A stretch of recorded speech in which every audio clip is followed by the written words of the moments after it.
Hello guys, ഒട്ടും എണ്ണ use ചെയ്യാതെ ഇറച്ചി മീനൊക്കെ ഫ്രൈ ചെയ്യാൻ പറ്റിയ ഒരു ഐറ്റമാണ് ഇന്ന് ഞാൻ കാണിക്കാൻ പോകുന്നത്. ഇതാണ് കേട്ടോ ആ ഐറ്റം.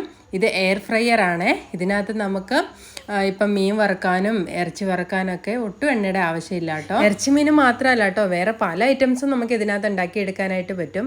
കറണ്ടിലാണ് ഇത് പ്രവർത്തിക്കുന്നത്. പിന്നെ ഇതിൻ്റെ അകത്ത് കേക്ക് ബേക്ക് ചെയ്യാൻ പറ്റും, പപ്സ് ഉണ്ടാക്കാൻ പറ്റും, അങ്ങനെ പല ഐറ്റംസും നമുക്ക് ഉണ്ടാക്കിയെടുക്കാം.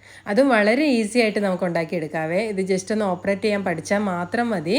വളരെ എളുപ്പമാണ് ഇത് ഓപ്പറേറ്റ് ചെയ്യാനായിട്ട്. ഇത് കണ്ടോ, ഇതിനകത്താണ് കേട്ടോ നമ്മൾ ഉണ്ടാക്കാൻ പോകുന്നത്. അപ്പം ഇതിൻ്റെ അകത്ത് വേറൊരു ട്രേ കൂടി വരുന്നുണ്ട്. ഈ ട്രേയും നമുക്ക് ഇതിൻ്റെ അകത്ത് വേണമെങ്കിൽ വെക്കാം. കാരണം നമ്മൾ ചിക്കനൊക്കെ വെക്കുമ്പോൾ അതിൻ്റെ അകത്ത് വെള്ളമൊക്കെ ഇറങ്ങുമല്ലോ, അപ്പോൾ അതൊക്കെ താഴോട്ട് ഇറങ്ങിക്കോളും ഈ ട്രേയുടെ. പിന്നെ ഇനി അതിൻ്റെ ഉള്ളിലൊക്കെ ചാടി ക്ലീൻ ചെയ്യാനൊക്കെ ബുദ്ധിമുട്ടാണെന്ന് തോന്നുവാണെങ്കിൽ അതിൻ്റെ അകത്തൊരു അലൂമിനിയം ഫോയിൽ ഷീറ്റോ അല്ലെങ്കിൽ ബട്ടർ പേപ്പറോ എന്തെങ്കിലുമൊക്കെ വെച്ചിട്ട് അതിൻ്റെ അകത്ത് നമുക്ക് ഐറ്റംസ് ഉണ്ടാക്കിയെടുക്കാം കേട്ടോ. ഇറച്ചിയൊക്കെ വെക്കുമ്പോൾ അത് വെക്കാതിരിക്കുമായിരിക്കും നല്ലത്, കാരണം വെള്ളം ഇറങ്ങിയിട്ട് അതിൻ്റെ അകത്ത് ഇങ്ങനെ കിടക്കും.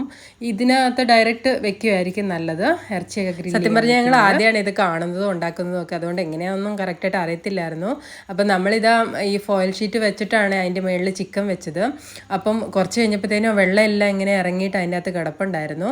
അപ്പം ഞങ്ങൾ ഒന്നാക്കി കഴിഞ്ഞപ്പോൾ പിന്നെ മറിച്ചിട്ട് കഴിഞ്ഞപ്പോൾ ഞങ്ങൾ ഷീറ്റ് എടുത്ത് മാറ്റിയിട്ട് പിന്നെ ഡയറക്റ്റായിട്ട് വെക്കുക കേട്ടോ ചെയ്തേ. അപ്പോൾ കറക്റ്റായിട്ട് ഇതിൻ്റെ അകത്ത് ഓയിലൊന്നും യൂസ് ചെയ്യേണ്ട ആവശ്യമില്ല കേട്ടോ. ഇനിയിപ്പോൾ ഓയിൽ വേണം നിർബന്ധമുള്ളവർ ജസ്റ്റ് അതിൻ്റെ മുകളിലൊന്ന് ബ്രഷ് ചെയ്ത് കൊടുക്കുമോ, അല്ലെങ്കിൽ നമ്മൾ മസാലകളൊക്കെ തിരുമ്മി വെക്കുമല്ലോ, അപ്പം ഓയിൽ ഇച്ചിരി ഇട്ടിട്ട് തിരുമ്മി വെച്ചാലും മതിയാവും. പിന്നെ ഇതിൻ്റെ ടെമ്പറേച്ചർ സെറ്റ് ചെയ്യാനും ടൈം സെറ്റ് ചെയ്യാനൊക്കെ വളരെ എളുപ്പമാണ് കേട്ടോ. ജസ്റ്റ് നമ്മൾ ഒന്നൊന്ന് നോക്കിയാൽ മതി, പെട്ടെന്ന് തന്നെ നമുക്ക് മനസ്സിലാവും. ഇതിൻ്റെ മുകൾ ഭാഗമാണ് റെഡി ആയിട്ട് കിട്ടുന്നത്. അത് കഴിഞ്ഞ് നമ്മൾ പിന്നെ മറിച്ചിടണം, അന്നേരം രണ്ട് സൈഡ്. എന്തായാലും ഇതൊരു അടിപൊളി ഐറ്റം ആണ് കേട്ടോ, എല്ലാവർക്കും ഇഷ്ടപ്പെട്ടെ. ഇത് ഞങ്ങൾ ആമസോണിൽ നിന്ന് വാങ്ങിയതാണ്.